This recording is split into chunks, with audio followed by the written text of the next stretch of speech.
Hello, everybody. Welcome to a special new episode of Ask Haviv Anything. I think I've called every single one of these episodes special, but this one I've really been waiting for a while. I'm going to be talking today to Hussein Aboubakr Mansour, one of the most interesting writers on the Middle East, on Islam, on the West, on Israel, on Jews that I know. He comes at it seemingly from an outsider's perspective in every single one of the arenas in which he swims. I'm going to be asking him about that. And we're going to be tackling this conversation as an extension of things that anyone who's listened to this podcast or any of my talks online has already heard a lot about, which is the theological lineage, the intellectual lineage, the ideological lineage of groups like Hamas, like Al-Qaeda. What is the source of the great crises that afflict the Arab world, the instabilities, the extremism? How we should understand it all. The podcast will be divided into two parts. The first part, we're going to talk about Arab ideological development, how we got to where we are today, what it all means. The second part, we are going to talk about Zionism and Jews, where the analysis is once again fascinating, interesting, and new, in a sense, new, certainly new to me. And so I'm very excited about this conversation. Let's get to it. Hussein is a researcher at ISCAP, the Institute for the Study of Global Anti-Semitism and Policy, a fellow at the Jerusalem Center for Foreign Affairs, and the author of the extraordinary Abrahamic Metacritique Substack. Very highfalutin words in there, a little bit of an academic viewpoint. I forgive him for it because what he says is actually original and deeply serious, which is not true of a great many people who have adopted, academic vocabulary. So he has the Haviv stamp of approval, if that helps. I don't know, Hussein, if that's going to help, but on the assumption that brings a couple of people.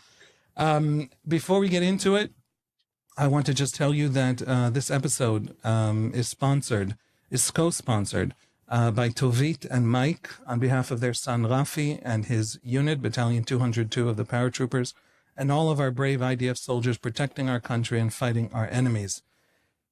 And it was also co-sponsored by the family of Larry from Encino, California, in honor of his birthday.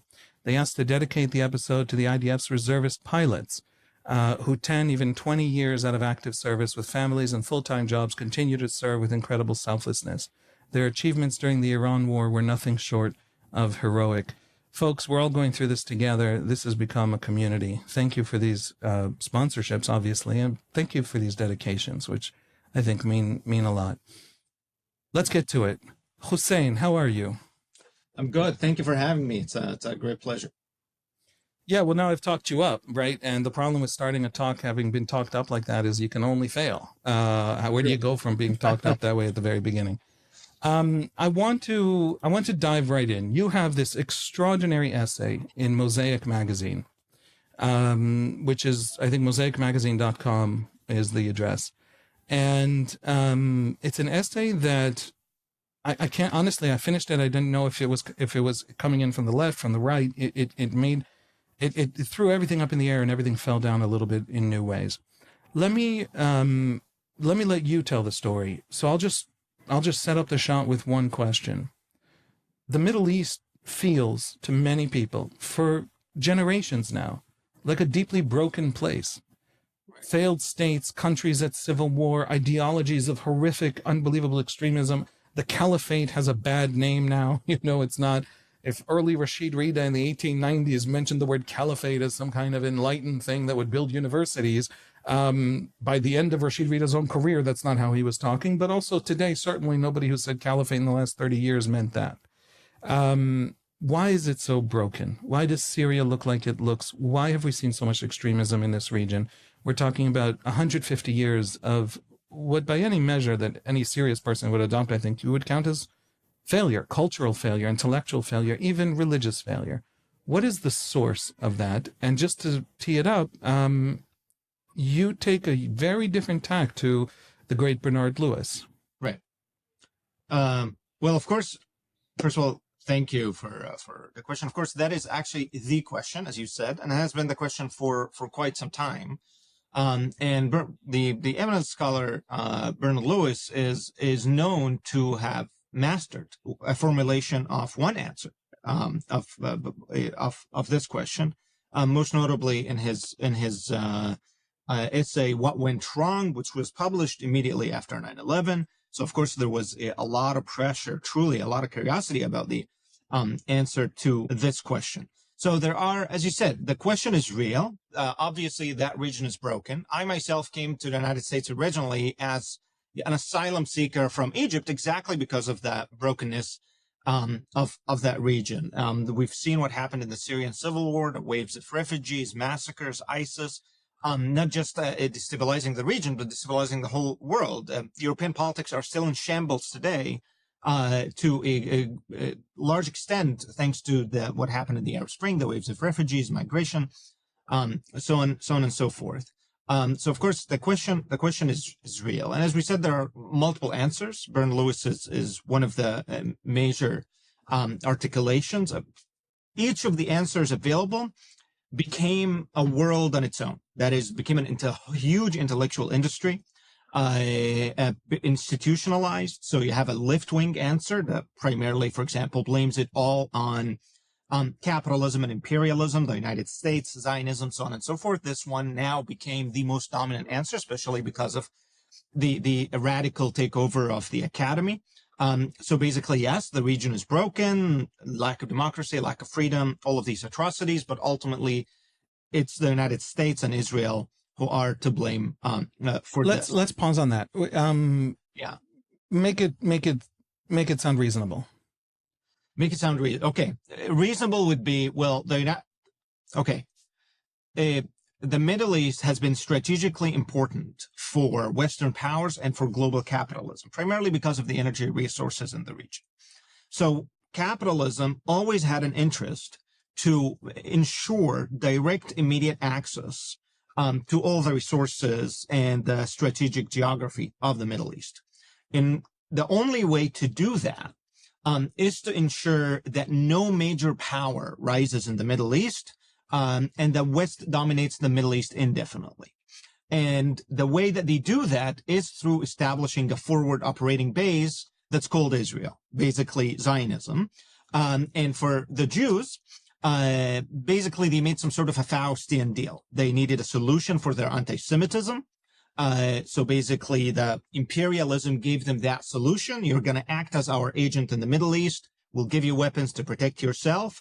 So it's almost a tragic. I'm here, by the way, also, this is the most charitable radical reading for the situation of the Jews, like as basically a tragic figure that in order to solve their own problem had to become the malevolent agent of all the world evil. And by establishing Israel in the Middle East, Israel can go ahead and ensure that no major power rises, destroying Nasserism, for example, shaking Syrian power when Assad was in power, bombing Saddam Hussein, as you remember, and then finally Iran, right? Because all of these supposedly would have been potentially revolutionary projects that nationalize the resources of the Middle East and basically help to overcome capitalism. I hope that I made it somewhat reasonable within that worldview. Right, and there's a lot of talk there about how the very fact that the British and French drew a lot of the lines in the Middle East keeps the Arabs down, and Yes. Nasser's project was the unification across those borders, and they created the United Arab Republic and all that stuff. This historical narrative usually starts from Sykes-Picot agreement post-World War I. That's considered kind of the fall, the original kind of smoking gun of this colonial hand that then was inherited by American imperialism. Right, where the French and British divide their sections of power in the Middle East. And then we have the Bernard Lewis analysis, right, which is a sense that there's this a sense arises among the Arabs, beginning maybe with Napoleon's arrival in Egypt, that there's this civilizational weakness in the face of insane European strength and scientific advance. And that creates, tell us the Bernard Lewis theory. So the Bernard Lewis theory, which is major, it had its own major moment. Now it's first of all, it's a pariah in the university, which is considered Orientalism, racism, so on and so forth. However, it's actually popular in the Middle East, unlike many people would think. It's actually a lot of Arab intellectuals, secular Arab intellectuals, definitely embrace it. I myself consider, despite that I start from critiquing Bernard Lewis, I actually consider myself standing on his side, because I think it's much more, despite that I find the thesis very flawed, but I think it's much more respectful of the agency and the humanity of these societies. Bernard Lewis' thesis basically is civilizational. It follows certain 19th century cultural historicist methodology that basically sees history as the unfolding of those individualities. So you have historical individualities that are called civilizations. You have Western civilization, you have Chinese civilization, and then you have something called Islamic civilization.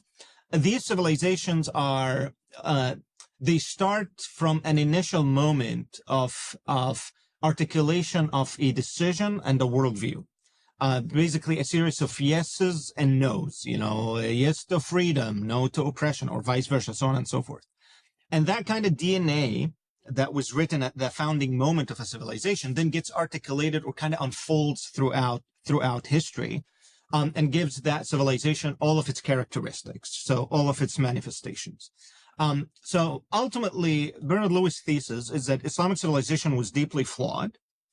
These flaws became self-conscious with basically the meeting with the modern West, kind of served as a mirror in which Muslim societies saw their own failures. They decided to try to modernize and secularize in order to compete and not be dominated with the West. This project failed, and this failure ultimately caused, there are two ways to see this. Either a regression to the kind of violent origins of this civilization. So that's a more of a psychoanalytic take. There are intellectuals who frame it that way. Or basically the explosion of wrath and anger. And of course, he has his famous Atlantic essay, I think it came in maybe in the 90s, Muslim rage, right? The origins or the roots of Muslim rage, that basically this anger and rage of the Muslim world against the West is about their own failure to ultimately self-realize in modern society and modern states. And from out of that rage came Al-Qaeda, 9/11, all of this terrorism and the anti-Semitism that characterizes much of Muslim societies. I interpreted that as a cultural question. You used very sophisticated words that, by the way, all have bookshelves written about them and are important. But in other words, Islam has a self-awareness. There is such a thing as an Islamic world in the view of the vast majority of Muslims. And Islam has a sense of its own history and self and where it comes from and where it's headed. And they're written into, whether it's the canonical text or it's the historical development in text.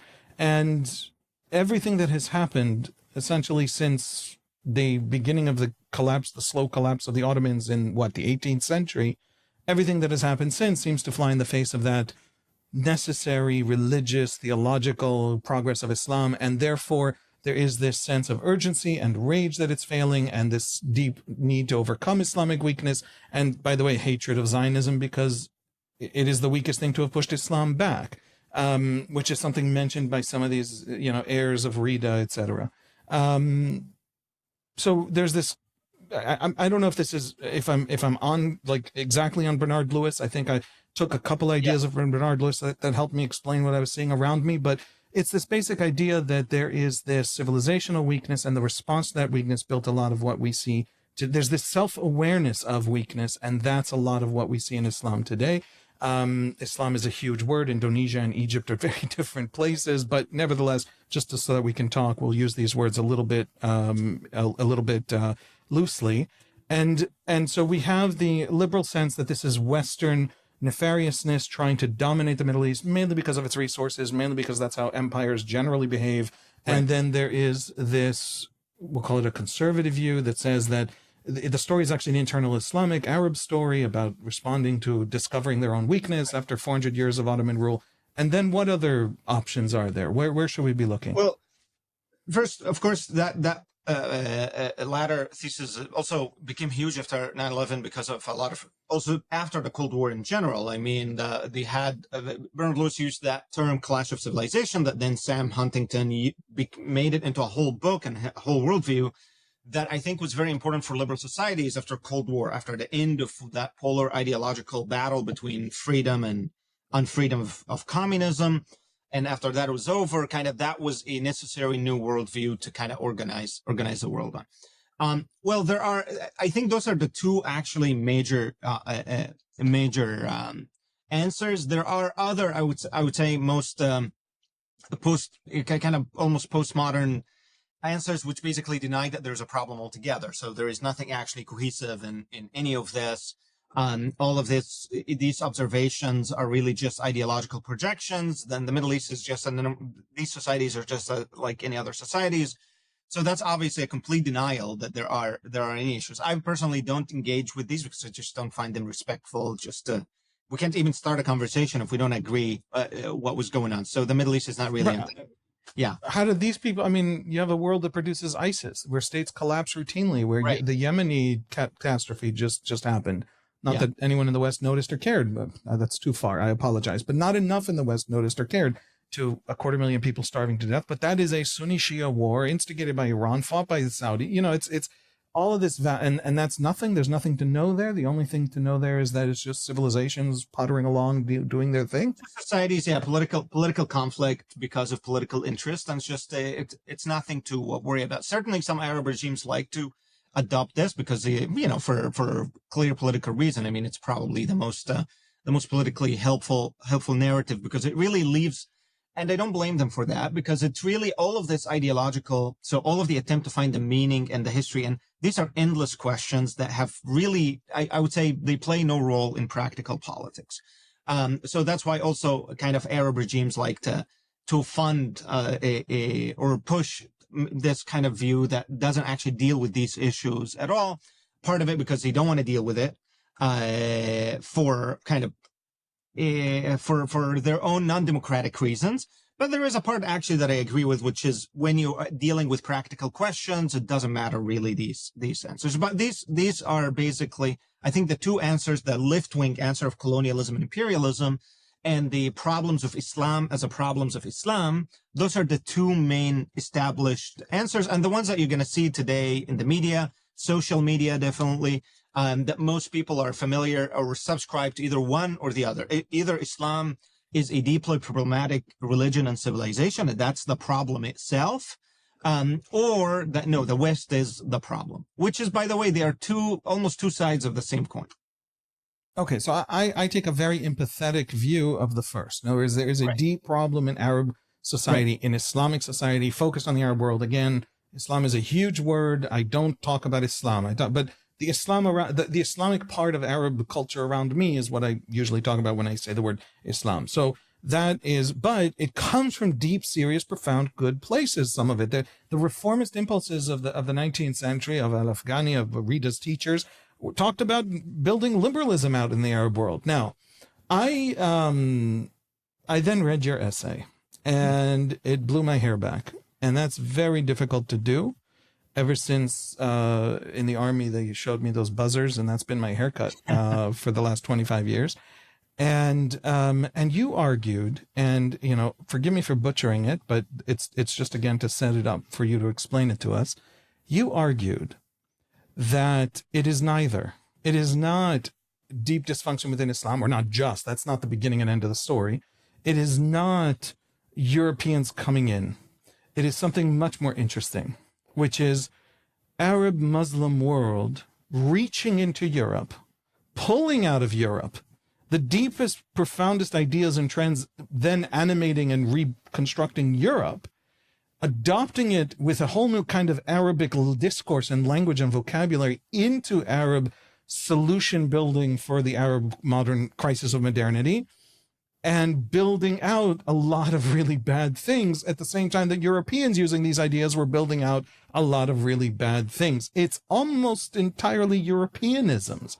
And the deepest civilizational debates in the Arab world are actually debates between French Enlightenment romanticism and German historicist romanticism. It all makes sense if you read the essay. By the way, you cover a lot of academic ground very clearly in like 10 paragraphs, and then people can really get into the story. So I really, really recommend this essay. The bad, the broken, the destructive, these are Arab borrowings from Europe. Right. And that was fascinating. So tell us that story. Go as far back as you can. This is a podcast for nerds who enjoy an hour-long lecture on history. I know I just lost half of them just this second. Stay with us, people. That is a badge of honor. Tell us this story. Okay, wonderful. Well, first of all, just I I don't insist on being academic or using academic language, but I think now everybody knowing the problems of the universities and what they are, people who we thought they knew that they were doing, turned out a lot of them actually had no idea what they're doing. So this is why I expect everyone to at least get to know and like struggle a little bit to learn, some of this stuff, because you actually need it. The people who are supposedly in charge actually are not there. So we all have to be responsible for how we think. So the essay basically suggests, as you said, it's neither. Actually what happened is a hypermodernization, in a particular modern discourse. First of all, we assume that the timeless stability of something called Islam, that these Muslim societies know who they are, and they've always known who they are and know what they are doing, is actually it's just a fantasy. It's a Western fantasy, usually projected as a self-critique of the West. We don't know who we are anymore, and we're unlike those Muslims who are very firm in their society. It's really just a fantasy because no humans are like this.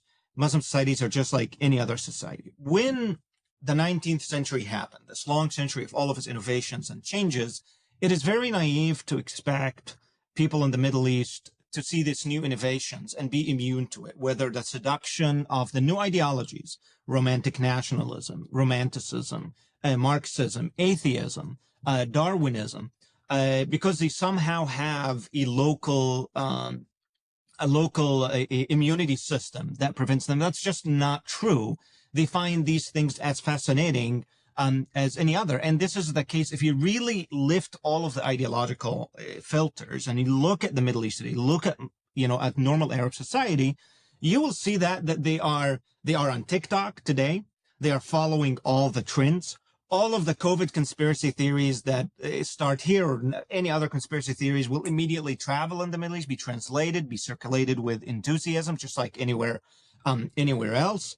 If you go to an Arab wedding in Damascus or Cairo, you will discover that the groom wears a black suit and the bride wears this very big white dress. I mean, these things came from certain places, and they celebrate their wedding by cutting something called a cake. And then they go home to this French Baroque 19th century style furniture, that big gold thing, things that people sit on. If you actually lift all of these ideological filters and looked at how these people live, you'll discover that their entire life is shaped by the modern world, like anybody else. However, maybe in a different composition or a different articulation of it than most other people. Now, the story that I'm telling is that no, they adopted the modern world very enthusiastically, but we have a very limited understanding of what the modern world offers.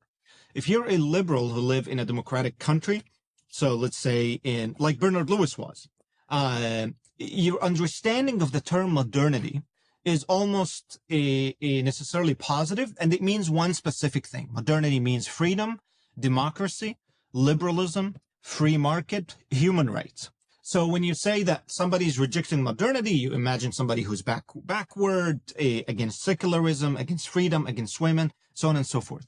But here's the problem. That's only one meaning of modernity. And it's a meaning that was triumphant for the longest time. But there were also alternative meanings for modernity.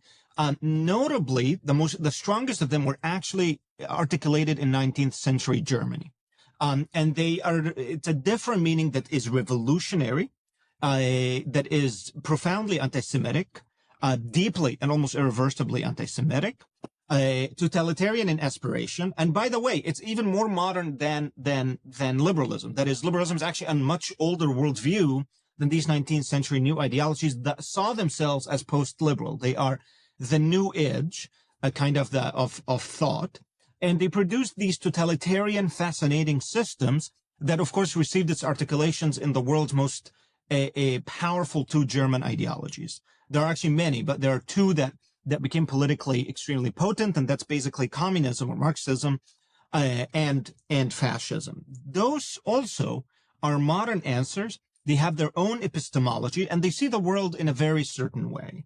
And they have actually a philosophical tradition, I would say, is much richer, much more complex, and much more seductive than anything came from the liberal worldview, whether from the French or from the Anglo-American world. Now, and why is that? Wait, just one thing. Why is that? I mean, you wrote some of this, but fascism gives you the insane power of this idea that the collective is redemptive, right, which satisfies so much in the modern age of identities that have been broken away from their localities and became mass societies.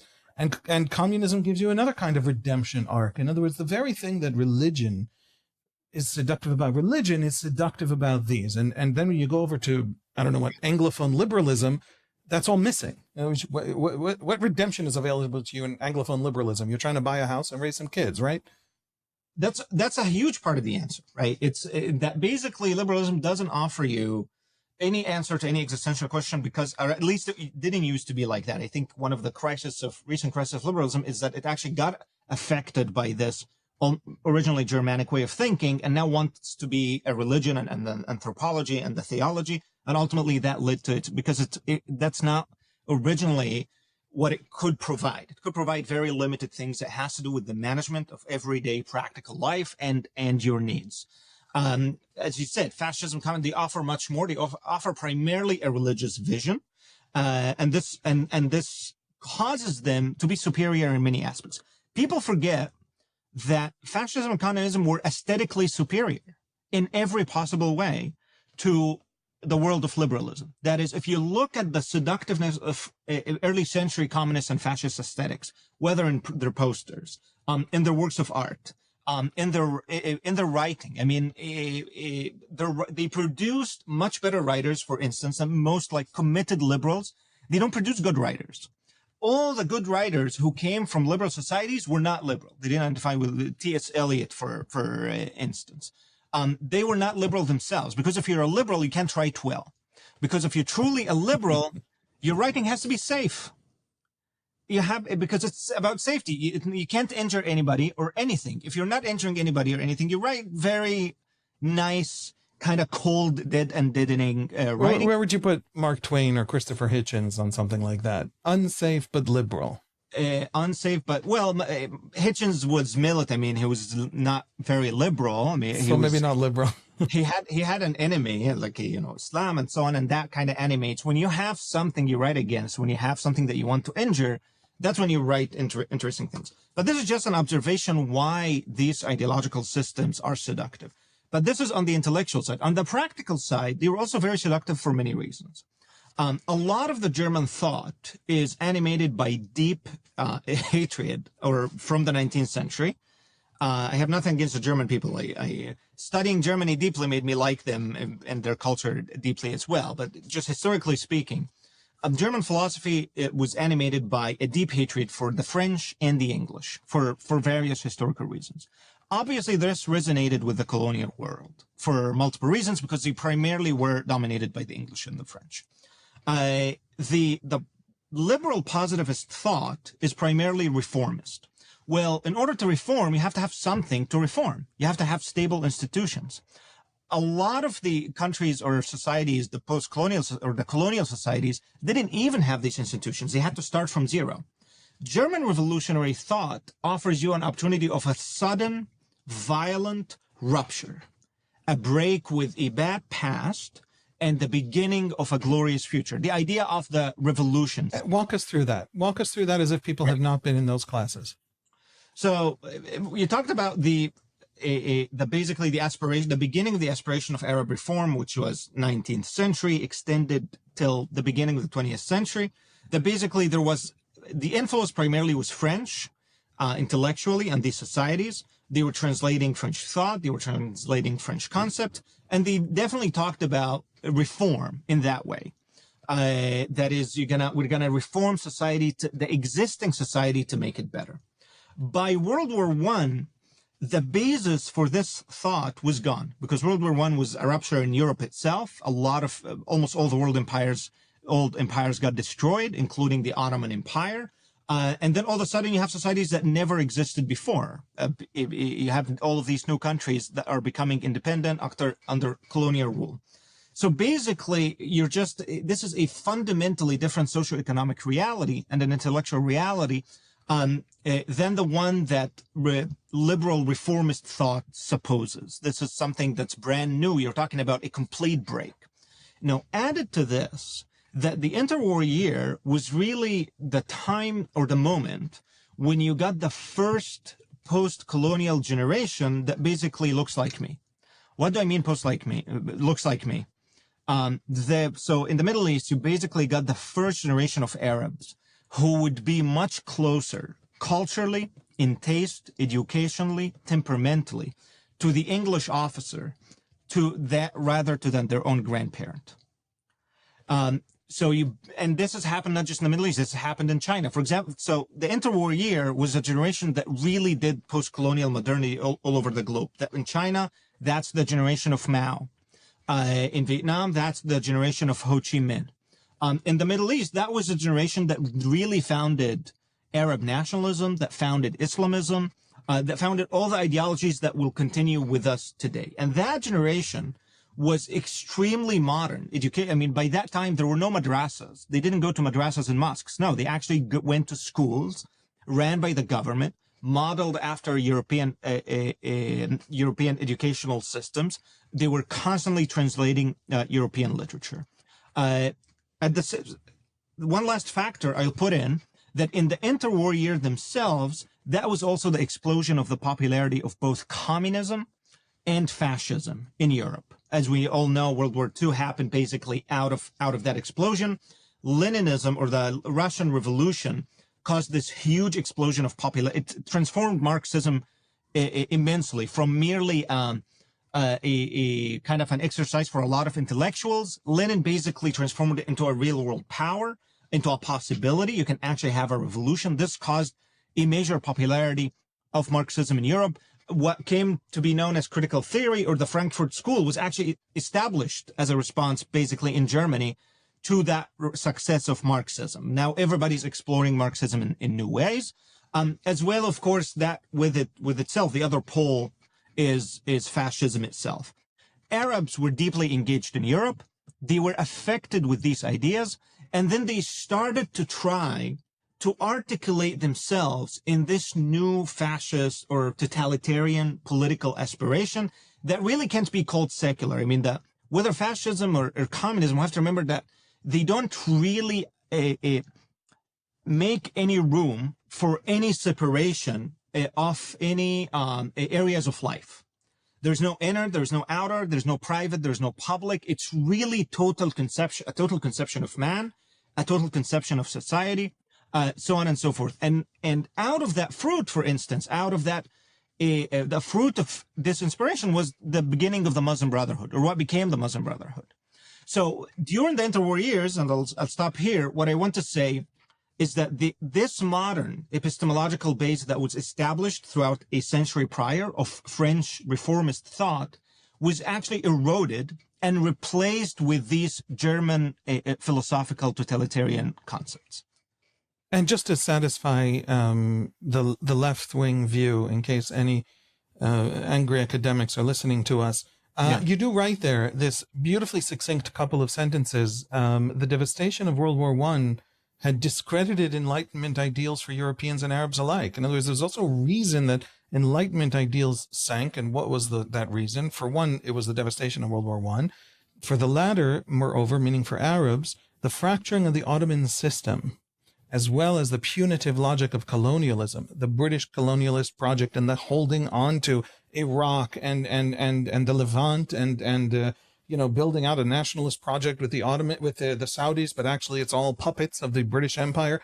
All of that stuff, that control, that oppression that imperialist project entailed in the Middle East, and intensifying social disintegration, all made the promise of gradual progress appear naive, if not obscene. So the Western imperialist entry and oppression in the region helped to replace the French Enlightenment or Anglophone kinds of ideas that maybe some of them were susceptible toward these anti-Enlightenment Germanic ideas. Arabs had gone from rule by the Ottomans to rule by the Christians. One of the really fascinating things for me was to think of the Arab intellectuals' anti-Western rage when it comes up, and it comes up in many places, especially in Islamism, Right. as Western. Right. Said Qutb as a German romanticist. That's new to me. Now, is that a total innovation? It suddenly fits because Hassan al-Banna was tremendously, the founder of the Muslim Brotherhood, was tremendously influenced by German ideas. Can you walk us a little bit through the anti-Westernism of, for example, Islamism in the Muslim Brotherhood model, which is everything we're familiar with today? Can you walk us through how much that is dependent on, borrows from European anti-Westernism? There are many people who alluded to this, but I don't think a lot of people actually tried to look into it in details and try to reconstruct it historically throughout the text and cultural history of how did this happen. But definitely, if you actually look at texts, and that's a bigger project that hopefully will see the light in the future, so people can actually follow, those who are interested to kind of get to the nitty-gritty details. If you follow even the history of language, I mean, let's take an Arabic word and they're going to trace its meaning from the late 18th century, year by year, publication to publication, to see what it ended up meaning in the middle of 20th century, you will see that gradual shifts in the meaning of words to become a lot violent, conspiratorial many times, very anti-Western. I can give you an example. The word conspiracy didn't exist in Arabic before the 19th century. So we all know that Arab public or political public propaganda is shaped entirely almost by conspiracies and conspiracy theories. They didn't even have a word for conspiracy before the 19th century. Passages in the Quran that says, God has his wrath against, or maybe may God deliver us from the fate of those he has his wrath upon, gets almost exclusively interpreted as the Jews. That's what meant by this. Then you go to the 19th century and 18th century, discover that this was not really the interpretation of the text. This was one out of 40 options. So you had 40 possible interpretations. So what happened really in the last century, that a single one was selected, the one against the Jews, to serve an ideological need, obviously, and then canonized as the meaning of this part of the text. So you see these gradual shifts that's happening everywhere. Anti-Westernism is one of the most important Western exports to the whole world. One of the most unique things, and I don't know how much of it can be said to be that unique, but one of the most unique things about the modern West is that it mastered also its own self-hatred discourse. It's really hard to say that about many other cultures or cultural histories. The West, since the 18th century, and it really started with somebody like Rousseau, started to develop, or Western thinkers started to develop this very strong hatred for the post-Christian West itself, for modern society, for capitalism that was made into a metaphysical entity that is crushing all of us and we need to all to fight. From this came all the fantasies about the noble savage, for instance, that somewhere there's some brown savage sitting on a branch of a tree and he's much more nobler than any of us. And this idea is continuing for today. Think about the vision of society and the world that exists in the Avatar movies, right? This Western technologically superior society that is deeply corrupt and decadent and violent and really inhumane. And you have this primitive primitive blue people who are very noble. They don't even need democracy because they are free. They are ruled by this a benevolent matriarch. They are in so much peace with nature that they quite or literally hook up with the animals. They organically connect with the I mean, you don't get more naturalism than this. That you basically, and that's the heart of romanticism in many ways. That's the heart of romanticism, exactly. That's where it always goes, right? And this is recent. Gauguin and exactly. Wakanda is the same thing. And I'm talking about things that are happening now. I'm not even talking about. But so much of this turns that's what's deeply Orientalist about it. So much of it turns the Arab into the noble, into the authentic. So much right now of the far right discourse in the West about Hamas admires the organic naturalness of the brutality as opposed to the somehow artificial stilted brutality of the Jews, which is a bad brutality. That's a good brutality. It's this whole discourse on How do Arabs build out that idea? That's the thing. You can't be the noble savage in your own hatred, right? Or I guess if you can hate the West, you can be the noble savage.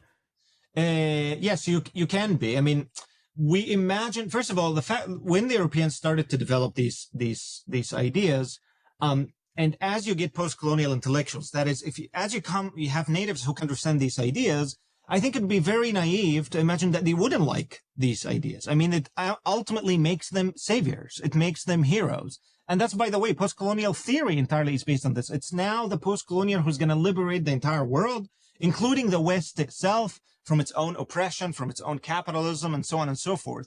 You'll find this in intellectual Palestinian discourse.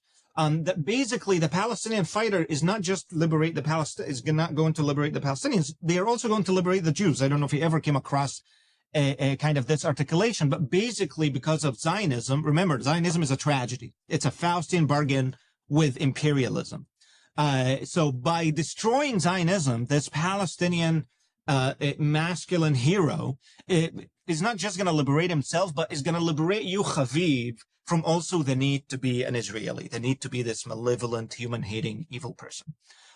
So as I said, these ideas were also very attractive. And then add on top of this that they were quite literally woven into these extremely powerful German ideologies, whether Marxism, I mean, Marxism took some time to have it, but then you have it wedded to fascism. That's really a lot of the blood and soil third world nationalism is a kind of a hybrid mix of those.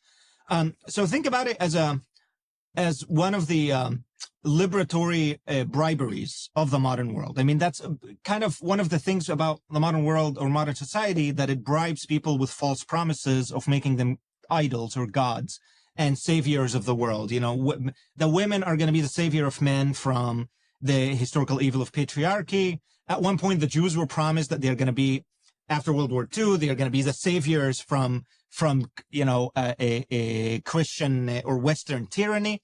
This idea was adopted by a lot of kind of the radical Jewish intellectuals. And then Edward Said basically came and articulated it for the Palestinians, kind of pulling the rug from underneath Jewish radicals. No, now the Palestinian is going to have the promise.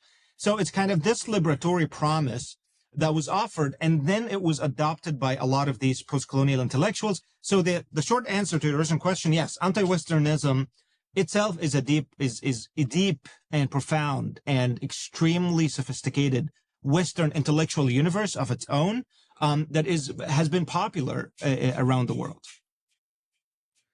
So today's Arab societies, to quote you, are not the product of a mass reconversion to Islam, as I have told the story, as Islam has told the story. Islamic discourse itself has told the story, but the mass conversion from Islam to very European ways of thinking and feeling. And you're right, where Lewis focused on cultural resistance to modernity, that's how he framed it. That's how I've grown up understanding it. Not just from Bernard Lewis. I studied at Hebrew University. I read a lot of Americans and English writers. Modern Arab intellectuals grew enchanted by the most dangerous metaphysical structures of postmodernity. Right. The left Islamist alliance that we're seeing in protests in various cities around the world over the Gaza war, and everybody's very surprised. What the heck is Queers for Palestine? Any queer person can be for Palestine. Any queer person can support Hamas. But as a movement to define itself as the queer agenda supporting Hamas is awfully weird. Yeah. And yet it's not. They're born in the same fundamental, over 75, 80, 100 years, same fundamental kind of postmodern resistance to modern liberalism, rooted in very similar things that they've borrowed from each other. There is no civilizational gap here. There is just some pieces of Westernism. Islam is brought into Western discourse in this way of thinking. Islam is entirely modern Islam, contemporary Islam. That's the thing. When we say Islam today, we're talking about something new that is entirely shaped by Western discourse. And by the way, this is not another victimhood narrative. Oh my God, even their self-destruction is because of the West. No, not at all. Muslim societies did this very willingly. Muslim elites they are the ones who did this willingly. There's complete agency in this story. But yes, but it's profound. But it's a profound change. You had one comment on Rita that I also saved. It's a long essay. I promise everyone I'm not reading any more of it, except for this one little paragraph. Herein lies the paradox of Rita. Anyone who has read me has been told to go read Rita many times. Rita, his circle, and his spiritual heirs, including the Muslim Brotherhood, obviously. On the one hand, they wanted to create an Islamic revival. On the other hand, they completely transformed the meaning of Islam, shifting its center of gravity from law and revelation to man, history, and the world. Man, history, and the world understood as European philosophical ideas. Abstract. Yeah. Yeah. It's a profound re-envisioning of everything. It's a complete transformation. That's why I'm saying the Islam that existed is a modern philosophical, really a modern philosophical hybrid that is articulated through outwardly Islamic symbols. Jihad is, you see jihad, and that's something from the world of Islam and Islamic history. You see Quran, you see Sharia. But the ideological content of these symbols is actually a modern philosophical, abstract post-Enlightenment idea. And that's what happened. Ultimately, you get a whole cohesive, total understanding of something called Islam that is very, very close to what fascism is. I mean, this is something that people knew, but people assumed that somehow Muhammad in the 7th century invented fascism before fascism, or invented Leninism before Leninism. I mean, that this similarity that people see between modern Islamic thought and modern Islamic movements and fascism and communism are actually real. You are 100% right. But this is because of the major transformation that happened to the meaning of Islam, in which basically it's not a return of tradition, but the continuation of the worst revolutionary thought that is deeply anti-Semitic and deeply Western that came out of Germany under religious guise. And this, once you understand this, you go back and read somebody like Said Qutb, you discover you're not reading something about the Quran. Then you see that basically this is a symbolic reading of basically the world as text. It's a very German romantic aesthetic view of the world and of politics, married to a Leninist structure of a vanguard revolution that basically transforms the meaning of the world, transforms the meaning of the Quran, transforms the meaning of Islam. Islam itself becomes this idealist force. It's something that marches in history, a symbolic text that demands worldly actualization. And these are profoundly different worldviews than the traditional worldview that, by the way, that is very close to the rabbinical worldview. I mean, people are very secular, find it very pedantic and petty and legalistic and like the minute details about life, and doesn't care about the grand things of politics and history and destiny. But that's exactly what these traditional orthodoxies were. Man, destiny, history, those are new abstraction. And probably the key one of them is history.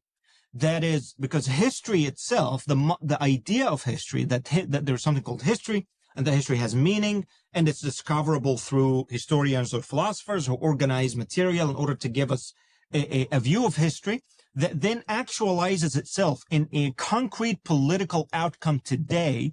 This is a modern philosophical vision, and sadly that completely replaced any theological worldview that once underpinned Islamic knowledge. I'll tell you why this essay got me excited, because I really felt like I'd landed on a little piece of treasure. The vocabulary, shaib and ummah, which are words for nation in various ways.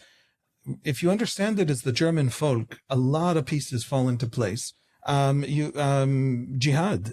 understood as the German Kampf, as the fascist idea of Kampf.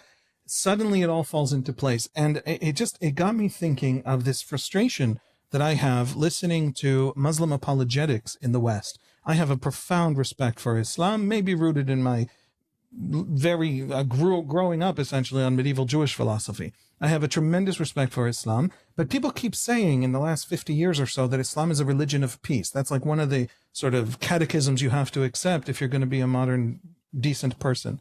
And Islam is obviously not a religion of peace. It's not a religion that sets peace as its highest goal. It's not a religion that defines itself by peace. It's not a religion that seeks peace.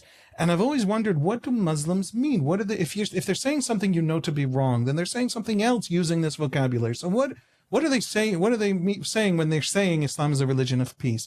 And it occurred to me that old Islam is a religion of order, not of peace. Islam is profoundly a religion of social order, and then you can come to it with critiques about the social hierarchy that it establishes gender and Muslims and non-Muslim and all of that. But it's a religion of absolute order, and order brings a kind of peace. Now, and that's all of these new Islams. Exactly. Yeah. All the new Islams where you take the vocabularies and you layer them as the veneer to sell essentially European ideological structures are revolutionary, are the opposite of order, and therefore have produced the opposite of peace. And so the collapse of Islam is the inhaling into Islam of everything that collapsed Europe up until World War II. You summarized it perfectly.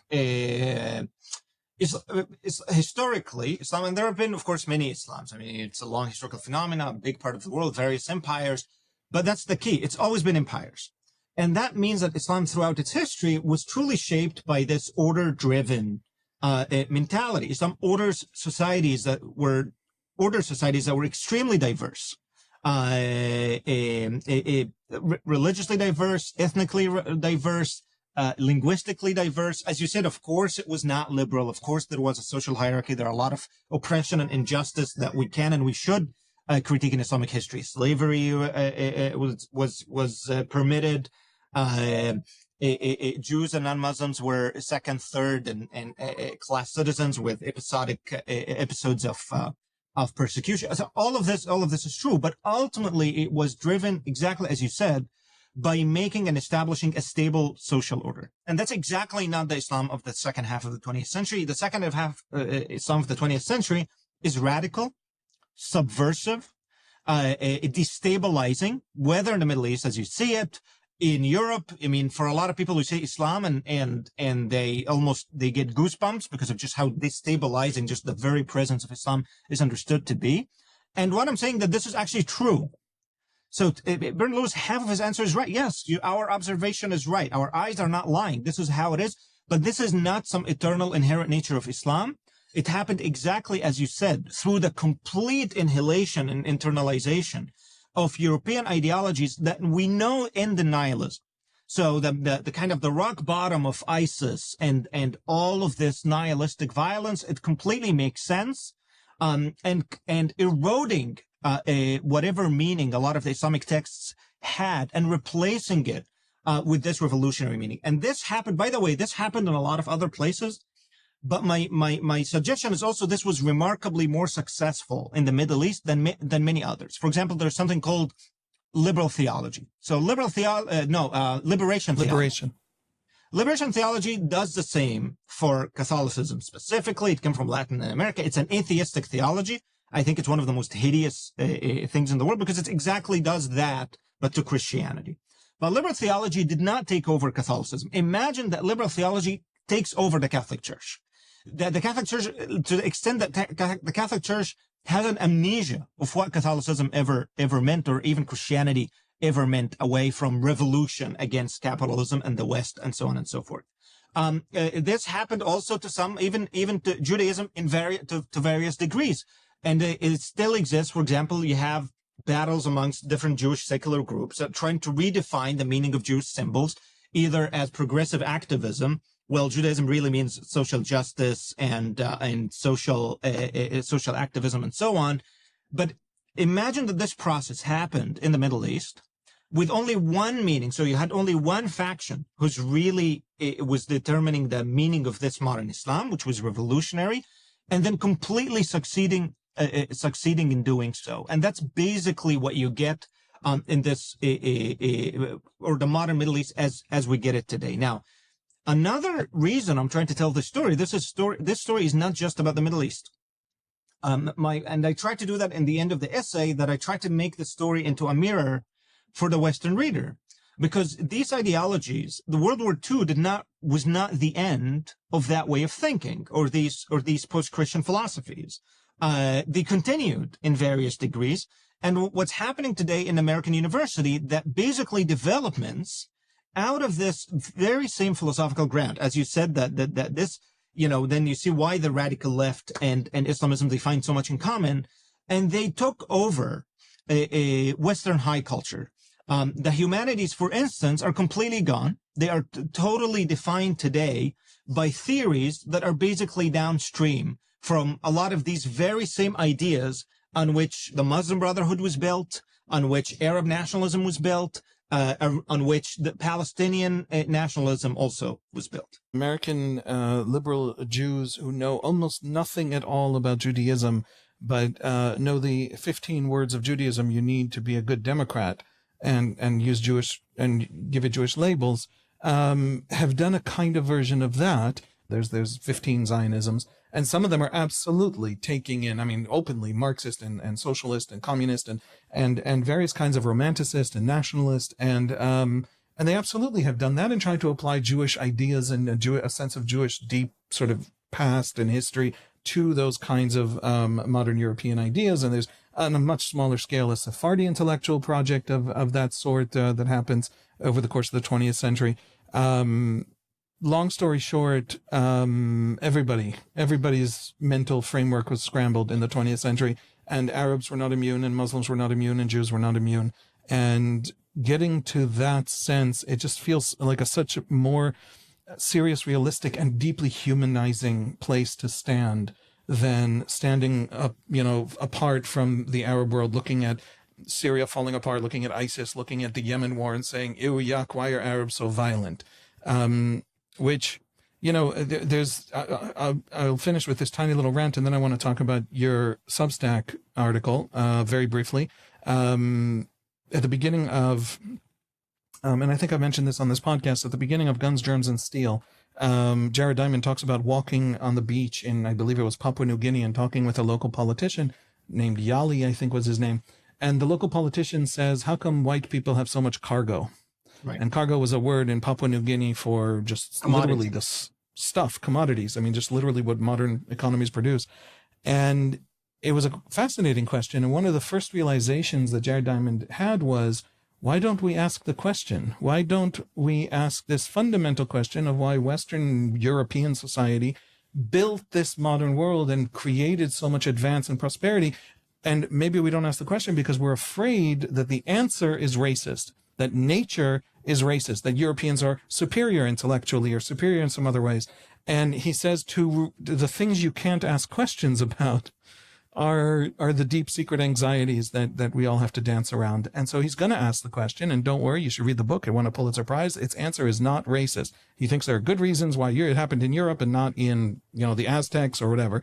And they're environmental and all these other things. But that was such a fascinating moment for me. People who will not ask the question why the Arab world, so much of it, not all of it, obviously, but so much of it looks the way it looks, are racist. That is a racist proposition, that we don't look at them and apply to them the same standards we would apply to ourselves. They're people. They are three-dimensional human beings, as I said. And so I feel like after reading your essay, and I haven't fully digested it, and I'm going to be thinking about it, and if I have complaints, I'll email you about them.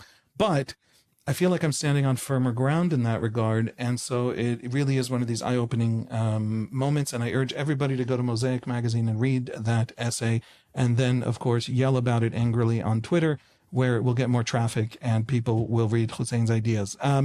You wrote a piece on Substack. You have an excellent Substack, which everyone can subscribe to. Why not? You argue that Zionism has become, this is usually said as a bad thing, homeless. It used to be a darling of leftist ideology and intellectual thought, and then it was a darling of the right. And now it's not really a darling of anybody, or the people it's still a darling for are fading away as an older generation, and it's homeless. And that's not such a bad thing for Zionism. Can you walk us through that argument? And we're gonna finish off here, because you can do to Jews what you did to Arabs. What do you mean by Zionism is homeless, and why is that a good thing? It is a good thing. I actually tried to help, and I wrote another essay also much longer about the issue. I tried to help my Jewish reader to say good riddance. So the process that happened to Arab and Muslim societies obviously happened also at a much earlier level to Jews, because they were at the heart of Europe. I'm talking about European Jewry specifically. They were really at the heart of all of these Enlightenment developments as they were happening. And also they had a lot of stakes in them, because the question of emancipation, the question of Jewish freedom from oppression and political marginalization and so on was also hinged on a lot of these, abstract discourse of philosophies.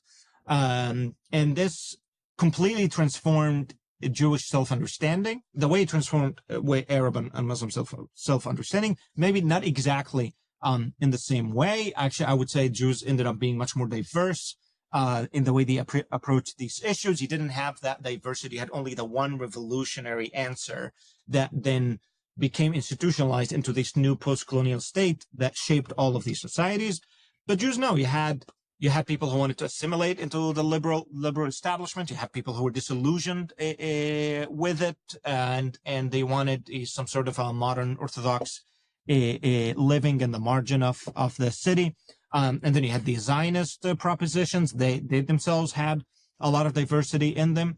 But regardless of all of these attempts, which a lot of them continue with us on different forms, whether liberal Reform Judaism in the United States, Zionism and its various iterations, all of them ultimately rest on a philosophical justification that naturally appeals to one of these modern philosophies. And which all of them are universal and abstract. So you either are appealing for your legitimacy of your existence as a Jew, and as an Israeli. You always appeal to one of those universal criteria that were established by the Enlightenment. So either you appeal to nationalism and national rights and so on and so forth as an abstract principle. You appeal to justice and democracy and so on and so forth. Now, in the moment that we're living in, we're living at the consummation of a postmodern century that kind of roughly started with Nietzsche, in which all of the major ideologies now are collapsing. So Marxism collapsed, fascism collapsed, and then liberalism kind of lasted for a long time, and now liberalism, everybody's seeing. Intellectually, philosophically, liberalism is over. No one can make an argument to justify anything using liberal principle anymore. I mean, people do that, but I'm talking about serious thinkers. No one thinks that liberalism really can justify anything anymore. Give us a couple more sentences about that to people who just feel liberal. Right. What does that mean? Well, you can be liberal. It doesn't mean that you can't be liberal. But the idea that liberalism is a universal idea that comes at the end of history, right? You have Francis Fukuyama, for example, at the early 90s, kind of the logical and rational end of all human political striving consummates itself in liberalism. That liberalism is rational and rests on some self-evident principles. All of this, of course, is gone because after 2 centuries, basically all of the post-Enlightenment development, which is basically radical atheism coupled with constant skepticism, ultimately means that there's nothing self-evident. There's nothing you can prove. The idea of the human itself is a Western invention. So liberalism has no rational ground. That doesn't mean that you can't choose it. And that's basically what some postmodern, for example, one of the main postmodern liberal thinkers, Rorty, already said that in the 80s. He celebrated postmodernism. He celebrated the destruction of reason and the destruction of philosophy as liberating, because now we don't have to pretend anymore that there are binding things. We just like liberalism because we want it. So it's just will, right? I will to live this way. I will to be liberal. And that's what somebody like John Gray, from a different angle, also started saying in the 80s and the 90s. You see, all of this already been happening in the academy for a long time. It's kind of, there is a relay between then. It's kind of, you feel it in the actual street. Everybody's living it too. John Gray, who was a British liberal philosopher, already said basically that liberalism now it's just a cultural heritage. We don't have there's nothing universal about liberalism. There's nothing rational. But we can live it as our own cultural heritage. This is who we are as Western societies. We're just liberal. So basically, all of these major philosophies that used to justify things, Marxism used to justify things in the name of social justice, or the name of the revolution. Fascism used to justify things in the name of the Volk and the nation and historical authenticity, so on and so forth. Liberalism used to justify things in the name of humanity. Intellectually speaking, all of these things collapsed in the postmodern age. So when the Zionists appeal, or when you appeal, Zionism can no longer appeal to one of those many post-Enlightenment philosophies for legitimacy. because none of them give legitimacy even to their own societies. I hope this idea is clear. You wrote the liberal order once needed Israel to affirm its values because Israel was a democracy in a region that was Soviet-backed and non-democratic. And then, Zionism is now finding an ally on the political right as leftist internationalism turned hostile. Israel's struggle against terrorism, its national identity, its unapologetic defense of sovereignty appeal to conservative movements. But that era, too, may be fading. The right that once defended Israel as a natural nationalist project is now no longer a coherent force. Today's right is fragmented, oscillating between different and often contradictory instincts: isolationism, populism, traditionalism, a reactionary impulse against the old conservative establishment that once embraced Israel. So Zionism is losing the intellectual frameworks it had used to explain itself and justify itself because the West that it was justifying itself to no longer has these intellectual frameworks as the overriding, abiding sort of ways of understanding Western existence. You summarized my essay better than I ever could. If you want to cut I'm a out summarizer. It's my profession. Yeah. and so where does Zionism now find itself? That's the in the wilderness. That's basically, I use a lot of biblical imagery to understand the world, and I think they're very helpful more than anything, actually. And I invite everybody to do the same. They're out of Egypt. They are they are in the wilderness. It's just all of the gods failed. All of the idols collapsed. The twilight of the idol, to quote one of my least favorite people.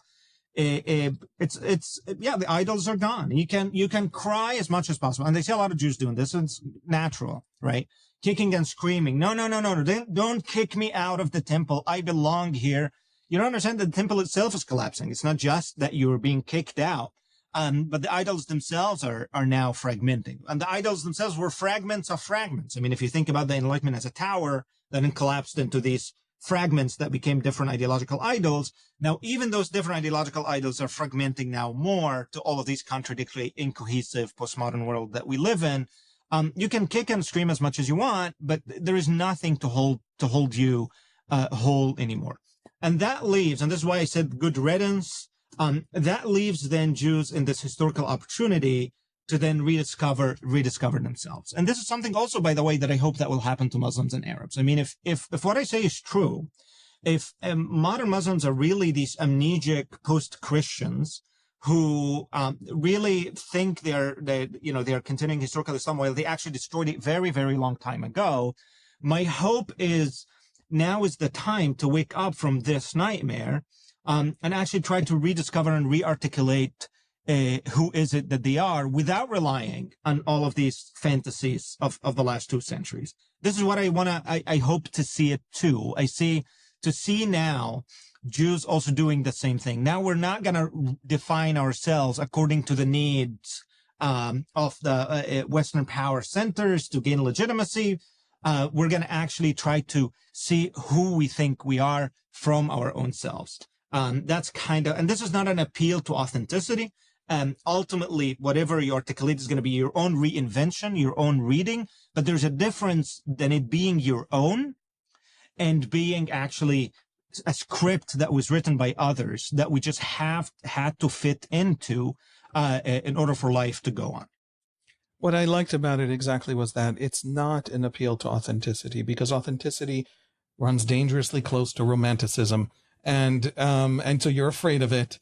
And it is, I read it as an appeal to humility and everything that Judaism has always been to me. And in that sense, I think I had a fairly traditional sense of what Judaism is growing up, has always been humility, Maimonides' path of negation. We cannot know truth. We cannot know God, but we can identify lies, and then we throw them overboard. And then we're slowly proceeding toward truth, a place we can never get to. A path of negation that is at its heart, maybe even scientific method. I don't know, but it's a kind of sense of I can know something that approaches closer to the truth than what I knew before. That is the limit of knowledge, and then of course the Jewish argument that is enough. And so you have, and maybe I'll end with this. You have a line that says Zionism has been forced back onto its fundamental premise, because it doesn't have all these other, because the West doesn't believe in the things Zionism used to explain itself with. Right. that the Jewish people, as a historical community extending back centuries, sought to reestablish sovereignty in the land from which they had been exiled.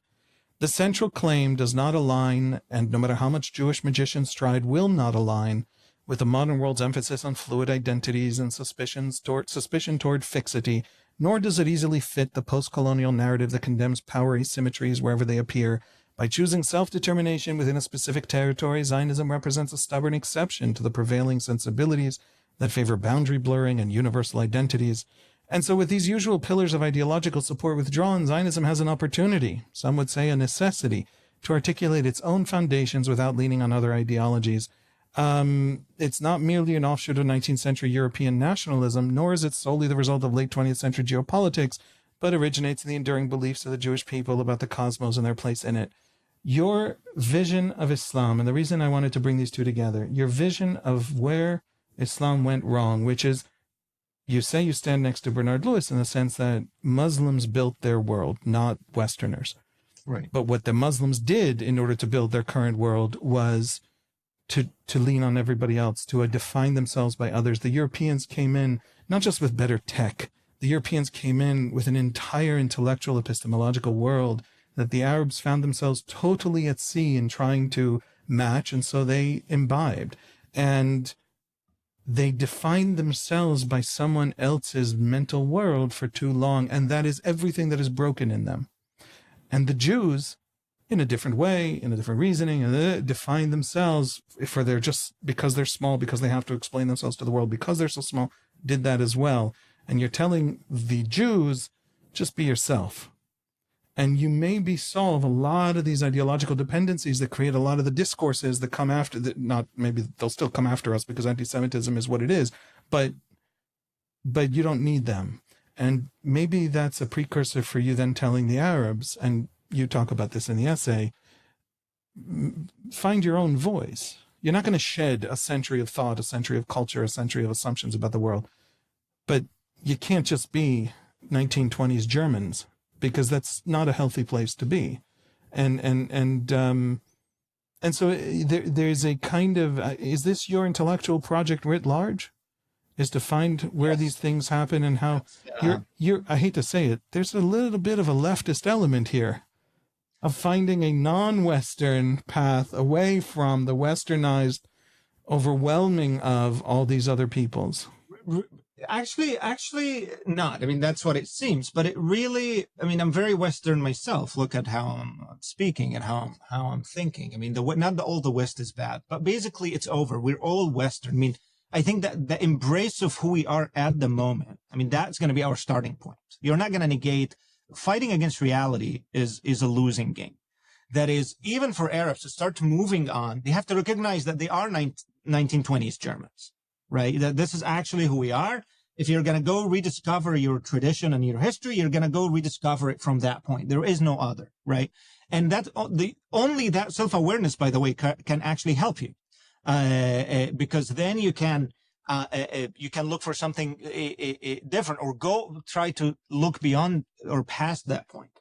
But we're all Western. There's nothing. First of all, there's nothing to be ashamed of. It's just history happens the way it happens. I don't have any grand narratives about history or theories about, and I don't want history to be in a certain way. It just, things happen the way they happen. This is where we are today, whether Jews or Arabs. And we just have to accept that. And now we are at a juncture that gives us an immense opportunity. That is, even with the chaos, what I write is actually immensely hopeful at the end, because I'm saying that all of this collapse is good. Because it's finally cracking out of these epistemological and philosophical prisons that we've been imprisoned in, and now we can go past them and do other things and actually be who we are without pretending that we're the liberators of humanity or the liberators of mankind in order to fit in the script of certain people. So it's my project, but it's not. It's not leftist. As a matter of fact, I am redeeming, or trying to redeem, very, very humbly, things that the historical left, philosophically, back 2 centuries ago, usurped from the Judeo-Christian tradition. And this is, by the way, why I call my Substack the Abrahamic Metacritique. And Abrahamic here is a hearkening to a midrash, a very famous midrash, that also made its way in the Quran. So it exists actually in the text of the Quran as well. That's a midrash is a Talmudic homily. It's a part of Talmudic text that is not, or Talmudic era text that is not law. Yes. Right. And it's a story about Abraham, and his father was an idol maker. So he used to carve idols and people would come buy them. And that story, funny enough, that the sequence is that's immediately after the tower. So, the tower collapsed. Let's assume the tower collapsed. And then the boulders became idols, really. I mean, it's plausible that Abraham's father took some of those sitting boulders from the fallen tower and made idols out of them. And people would buy them and worship them. And Abraham one day takes an axe and he goes and hacks the idols to show people that these idols are fake. And then they he makes up these funny stories about how they destroyed each other and people don't believe him. And their own answer is a proof that these idols are nothing. And that's basically why I named my Substack the Abrahamic Metacritique, is that we've all worshipped these idols of all of these lofty ideas that are now falling. And it's time to see that good riddance. These idols are falling. We don't need to worship revolution anymore. We don't need to worship social justice, all of these. That doesn't mean that behind the idols there are no concepts that are important socially, but there's a difference between something practical socially and then an idol that we sacrifice our life, we sacrifice who we are, we sacrifice other people, we literally sacrifice our children at their feet, whether that's Palestine or freedom or honor and so on and so forth. The Abraham Accords in that sense is almost entirely anti-ideological, unideological, and driven by forces in the Muslim world, in the Arab Muslim world, that this was explained to me once by someone from the Gulf. And I said, I don't understand why you people don't hate me. I mean, that's been the sort of archetype. And they said, it's not that we want to reconcile and end the Arab-Jewish enmity in the Middle East. It's that the obsession with Jews correlates perfectly to the self-destruction of Arab society. So we want to get over you. We want to forget about you. We want to know you only as people shopping in Dubai's malls. That's what we want from you. And people will fight over politics and interests. That sounds like the promised land. Right. No? People will fight over, there'll always be conflict between humans. That's just the norm of human history. It will always, Iran and the Arabs, even if the Islamic Republic falls tomorrow, we'll always have conflict because they will always compete over resources. We live next to each other. Neighbors have issues, especially if they are states. Same thing with Arabs and Jews. But we want to get past over is for these conflicts to be these world-determining worldviews, right? The conflict itself is my philosophy of existence. That's the tragedy of the Arab-Israeli conflict historically. It's not that the conflict is not real. Of course the conflict is real. Of course there is land at issue. There are people, homes. But what made it what it is that the conflict itself became a worldview, a self-contained, self-sustaining a worldview with its own moral systems, with its own saints, with its own church. And that's, of course, again, that comes from the philosophical history that we discussed. And that's actually what we have an opportunity to go over. So we're going to have our conflict, but the conflict is not going to determine who you are. It's not going to determine who I am. And by the way, when this happens, then you'll find practicality comes in. And this is why the Abraham Accords, you're right. This is why the Abraham Accords matters, because it exactly tries to achieve that. Hussein Aboubakr Mansour, thank you so much for joining me. People can find you, first of all, the wonderful essay at Mosaic magazine, which is currently its lead essay on the website, and your wonderful Substack, which is the Abrahamic Metacritique. They can also find it just by searching your name, which will be in the show notes and wherever you are consuming this episode. Thank you so much for joining me. Thank you.